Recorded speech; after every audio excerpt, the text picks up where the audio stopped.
একটা রাজনৈতিক দল যার নাম জামাত, সেই রাজনৈতিক দলটি 4টা জেনারেশন ধ্বংস করে দিচ্ছে। আমি দীর্ঘদিন যাবৎ বলে আসছিলাম যে আমাদের নতুন জেনারেশন নষ্ট হয়ে গেছে।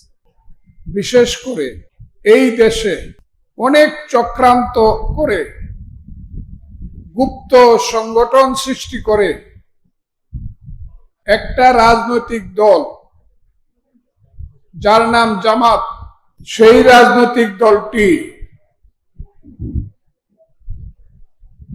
5ই আগস্টের পরে অন্তর্বর্তীকালীন সরকারের প্রধান ডক্টর মোহাম্মদ ইউনূসের নেতৃত্বে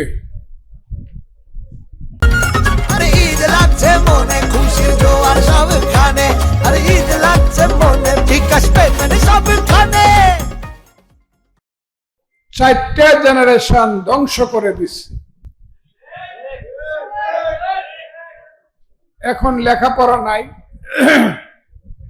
খেলাধুলা নাই, সঙ্গীত সংস্কৃতি নাই, এমনকি রিয়েল ধর্ম পালনও নাই। এখন আছে শুধু কিভাবে ষড়যন্ত্র চক্রান্ত করে যুব সমাজ, ছাত্র সমাজকে ধোঁকা দিয়ে, তরুণদেরকে বোকা বানিয়ে মিছিলে নিয়ে তাদের জীবনকে ধ্বংস করে নিজেদের আখের গুছাতে পারবেন, সেই চক্রান্তকারী একটা প্রজন্ম সৃষ্টি করেছিল জামাত এবং ইউনূস। এবং সেই চক্রান্তের মাধ্যমে আপনারা দেখেছেন শত শত কোটি টাকা, যাদের বয়স এখনো 30 বছর হয় নাই, মন্ত্রিত্ব গ্রহণ করে উপদেষ্টা হয়ে লুবে এবং লাভে দেশে এবং বিদেশে শত শত কোটি টাকা পাচার করেছে এবং শত শত কোটি টাকার সম্পদ করেছে।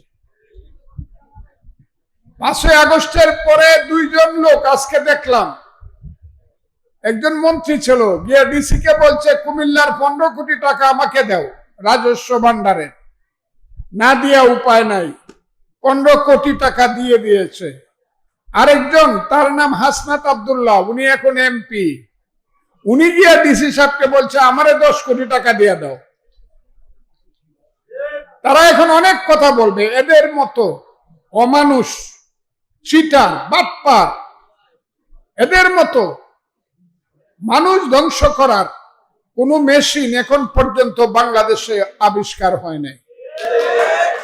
কাজে আমি দুঃখ করে বলতাম আমাদের জেনারেশন নষ্ট হয়ে গেছে, কিন্তু আজকে আমি এই অষ্টগ্রামে এসে আপনাদের প্রতি বা তোমাদের প্রতি আমি অবনত মস্তকে বলছি, তোমরা মহৎ কাজ করছো, তোমরা মহৎ মানুষ, তোমরা আমার সন্তান।